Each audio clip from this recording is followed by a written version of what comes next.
Do you already have your next great hire sitting in your team? This week, I'm joined by Stuart Titterrell as an experienced HR business partner, and we're talking about something I think a lot of businesses are missing at the moment: the skills, experience, and potential that already exist in our own team. Because right now, with skill shortages, hiring pressure, retention challenges, the answer isn't always about going to market. Sometimes it's already right in front of you. It just hasn't been recognised yet. And if we do need to hire and you need to move quickly, we've got 3 top candidates ready to go across New Zealand.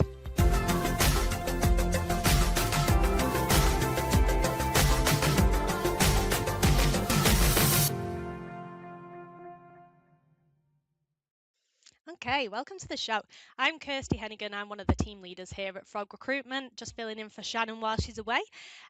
So we're having a little look into could talent shortages actually be a little bit more of a visibility problem.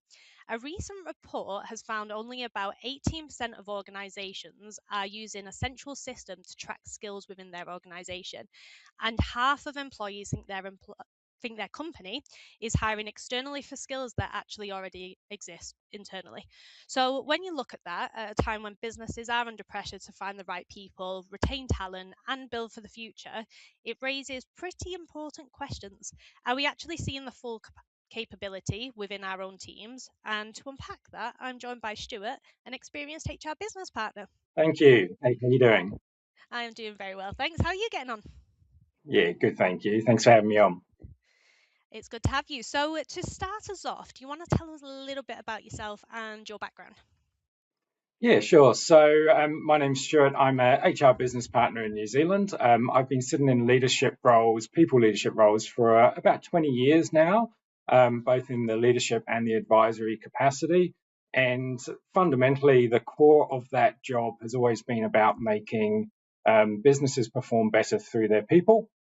And that is removing what can feel like some really complex, heavy people systems and giving either business owners or leaders within the network the tools to just simply manage day to day and through their people maximize their business outcomes. Yeah, definitely. So, a lot of businesses are still talking about skill shortages within particular areas, and it is still quite hard to find the right people for some roles. What we're seeing suggests that it isn't always because of a lack of talent, especially internally. So, from your perspective, are organisations genuinely short on talent, or do you think that they're missing what's already in front of them? Yeah, look, I don't think we can get away from the fact that there are some genuine skill shortages when we're looking at very technical roles. That's a given, and we know that, and it's widely reported through the media. But oftentimes, when you're not looking at doctors and nurses and those really highly technical roles, yeah, we're probably missing the question of who can step up internally. So it becomes more of a visibility problem than a talent problem. So we don't always stop and ask the right question of who do we already have within our team, within our entity, within our network that could actually maybe step into this role. So yes, we do have some concerns around our skill shortage, but that's not the full story. And we definitely have a lot of capability within our employers. Yeah, so when we think about that, what are the kind of skills that do tend to be overlooked from our existing teams? Honestly, the skills that we see overlook the most are the human ones. So communication, adaptability, critical thinking, creative thinking, EQ. They're really hard to see on paper, and they don't always come through strongly on your day to day if you're not looking for them. But they're often there under the surface. So these human skills are very, very important now, given the AI transition that the world is in. AI can't replicate those human skills, and we don't know if or when they ever will. So they really are skills that are hard to teach and hard to replicate. If you've got some skills that are more technical, or you need some slightly more technical skills, you can absolutely teach those to the right people that are already within the team if they have the right human behaviors. Yeah, definitely. I mean, it's always an interesting conversation between AI and humans and where the line gets crossed. So in terms of what do you reckon that actually costs a business, not just financially, but culturally as well? And do you think that one could, and do you think that, and what do you think could be one of the quiet drivers behind disengagement or people leaving? Yeah, look, when I think not identifying and leaning into the talent that you've already got in your business is one of the biggest drivers of disengagement.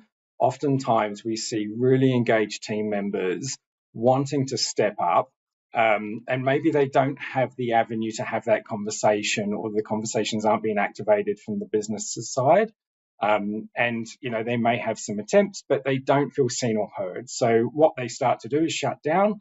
They're still good employees. You probably haven't seen them shutting down. It's not noticeable yet because they're still turning up. They're still doing their job, but they start to do what we call quiet quitting.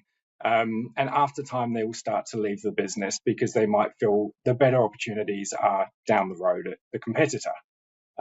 This obviously has a ripple effect. It does drive a lower culture, and we start to see the revolving door. So there's definitely a lot of cost because you're losing really valuable IP from your business every time someone gets up and leaves. But maybe we can actually keep those people in the business and start growing and developing them by having better conversations. Yeah, that's definitely true. And it is quite interesting around when we're speaking to candidates at the moment around why they're looking to move on from their current organisation. A lot of the time it is because they're feeling quite stagnant in their role and that there aren't those opportunities for them to be able to develop, or that there's that next step up. And half the time it's not necessarily about a promotion, it's just about giving them something so that they can develop that skill set. We're definitely seeing that in the market at the moment. And then just finally, for anyone listening, what's one simple, practical thing that they could do this week to get better visibility on the talent that they already have in their organisation? Yeah. So look, this is beautifully simple. Go talk to your team. Have conversations. And we say we're really good at this, but we're really not. So oftentimes we have what's our annual appraisal, our annual end of year wrap up, and it becomes a checkbox exercise where we just end up inviting our employees along. We work through the sheet of paper, ask question A, get answer B, and then we move on to the next year. But actually, what we've missed is 12 months of opportunity to have conversation. So rather than having a big end of year annual review, have monthly or quarterly check-ins with your team and actually make them intentional. And they only have to be 15 or 20 minutes long, but you actually start to learn so much more about your team. You might understand that your team members actually have a lot of hidden skills that you're not aware of. So they could have a lot of side hustles happening. And we're seeing that more and more frequently now, that people take on outside of work hobbies that actually have a lot of skills that could be adapted and used in the workplace, but aren't required in their current roles. So by having those conversations with your team and really intentionally listening, just 15 to 20 minutes every month or so, you will start to uncover so much value that you didn't otherwise know the employee sitting at the desk in the corner probably had. Yeah, definitely. And I'm just going to throw in one extra question. But have you got any success stories of this? Yeah, look, so success stories would be supporting stores within a network in a retail environment that had the 6 monthly and the annual reviews, and they were losing team members, not sure what's going on, but we've got a generally good culture. We feel like we know the team, and actually by putting in some of these other measures, such as really meaningful intentional standstills, 15 minutes once a month or once every 6 weeks, really framing up those questions to not be business focused questions, but what's going on for you right now? How have you been since our last check-in? How are you finding things, and where do you want to be in the next 3, 6, 9 months? And actually focusing on the immediate term, we started to turn over a lot of gold that the leaders didn't otherwise have. This led to attrition going down, and it also led to some more advancement within the team and better placements for them, and actually growth into new roles. No worries. Well, thank you so much, Stuart. That's a really good insight into how we can look at things within the organisation. So thank you for joining us today. No worries. Thanks for having me. Thanks, Stuart.